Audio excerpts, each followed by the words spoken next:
जय महाकाल संतो। संतो, एक लंबी यात्रा के बाद आपसे कुछ विचार साझे करने आया हूँ। आपकी दुविधाओं के कुछ मार्ग आपको दिखाने आया हूँ। ये मार्ग आपके जीवन में कहीं ना कहीं, कैसे न कैसे निश्चित रूप से असर कर रहे हैं और असर करेंगे भी। लेकिन उससे पहले मैं आपसे कुछ बहुत ही आवश्यक बातें निश्चित रूप से शेयर कर लूं। सबसे पहली बात देखिए ये है कि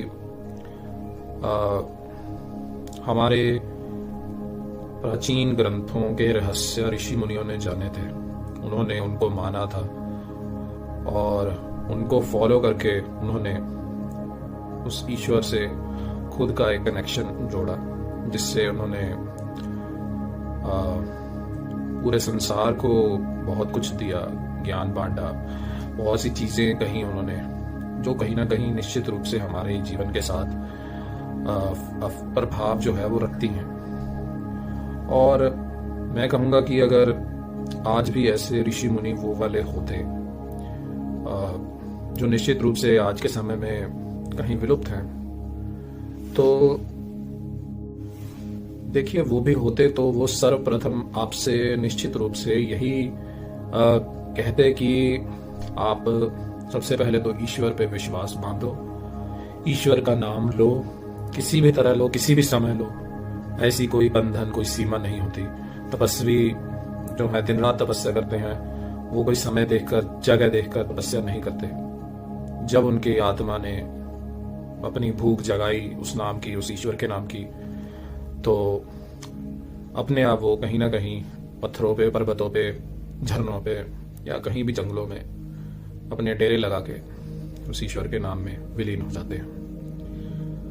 तो मेरा कहने का तात्पर्य केवल इतना है कि देखिए, ये जो आज के समाज में, आज के हमारे इस टेक्नोलॉजी युग में जो आपके दिमाग में एक भ्रम उत्पन्न किए जा रहे हैं, ये जिनको मैं कहूँगा कि शायद गायत्री मंत्र या हनुमान चालीसा भी ढंग से ना आती हो, तो ऐसे लोग आपको ऐसी बातें बता रहे हैं, ऐसे कर लो, वैसे कर लो, 2 घंटे में असर, 72 घंटे में असर, 48 घंटे में असर, 11 दिन में असर।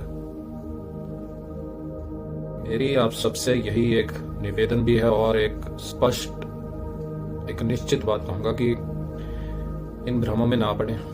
ये हाथ पे हरे पेन से लिखने से, पत्तों पे लिखने से, या ये स्विच वर्ड, वो स्विच वर्ड, फटाफट काम होंगे, ऐसे होंगे। पहले आप उन लोगों के बारे में जाने, उनका बैकग्राउंड जाने, उनके बारे में जाने कि वो है क्या, कौन से तपस्वियां, कौन सी तपस्या करके आए हैं वो, पहाड़ों से, जंगलों से, कठिन से कठिन कौन सी तपस्या की उन्होंने। ये केवल एक कलयुग का भ्रम है। ये भ्रमित करने वाले लोग हैं जो आपके दिमाग में भ्रम उत्पन्न करके असल में वो आपका ईश्वर से विश्वास तोड़ रहे हैं। निश्चित बात ये है, खुद बस वो अपने फेम के लिए, अपने बहुत सारे लाइक्स के लिए, अपने बहुत सारे कि हम तो फेमस हो जाएं, तो ऐसी बहुत सारे पॉडकास्टिंग चल रही है, ऐसी बहुत सारी चीजें चल रही हैं जो खुद तो पैसे कमा रहे हैं, फेमस हो रहे हैं चक्रव्यूह रच के। ये अभिमन्यु मत बनिए, चक्रव्यूह से अभिमन्यु भी निकल नहीं पाया था, आप भी निकल नहीं पाओगे। ऐसे लोगों के चक्कर में आपका अंत में उस विश्वास ही उठ जाएगा उस परमात्मा से, उस ईश्वर से, उसकी जोत से। क्योंकि इतने लोग आपको भ्रमित कर रहे हैं, ऐसे करके वैसे करके, 2 घंटे, 4 घंटे, 72 घंटे, यहाँ लिख के, वहां लिख के, हाथ पे लिख के, मुंह पे लिख के। ये सब कुछ नहीं है। देखिए, हमारे ऋषि मुनियों ने तपस्या की, जाना, सत्य को जाना, ज्ञान लिया, तब जाके वो साझा किया। उसमें भी बहुत ही कठिन से कठिन तपस्याएं लिखी। और मैं कहूंगा कि कलयुग में तो सबसे इजी है ईश्वर को पाना, लेकिन भ्रमित होके ऐसे तो आप अपना विश्वास खो दोगे उस ईश्वर से। आपको सब ढोंगी लगेंगे, सब पाखंड लगेगा, सत्य कुछ नहीं लगेगा, सत्य कभी जान भी नहीं पाओगे। क्योंकि अगर ईश्वर को पाने का सबसे बढ़िया युग है तो वो कलयुग ही है।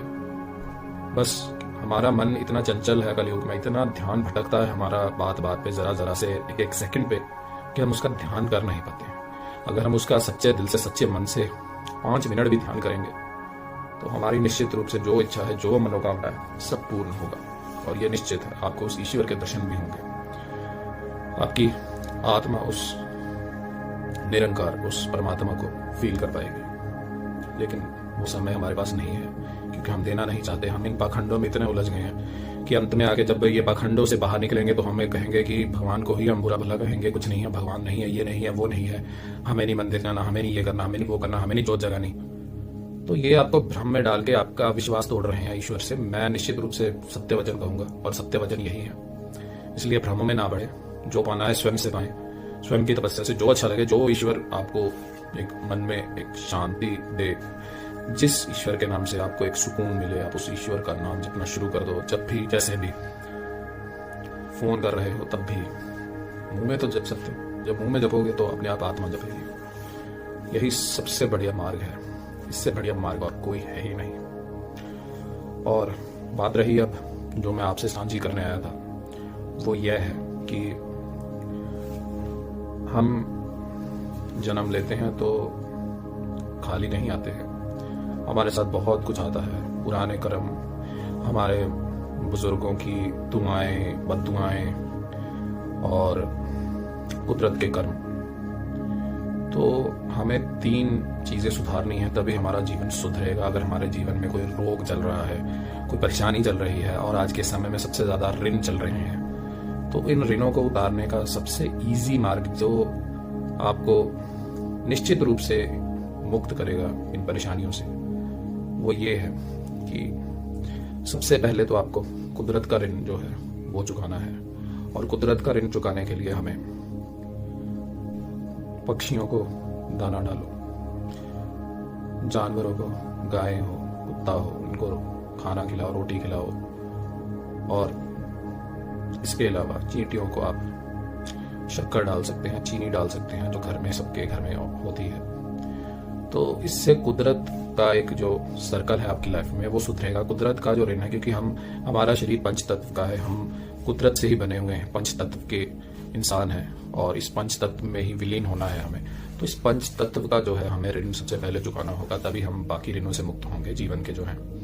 इसके लिए आप एक निश्चित विधान बना लें कि आपको पक्षियों को दाना डालना है, या फिर गाय को चारा डालना है, या फिर कुत्ते को दूध या रोटी खिलानी है, या फिर चींटियों को एटलीस्ट थोड़ी सी शक्कर या फिर चीनी डालनी है।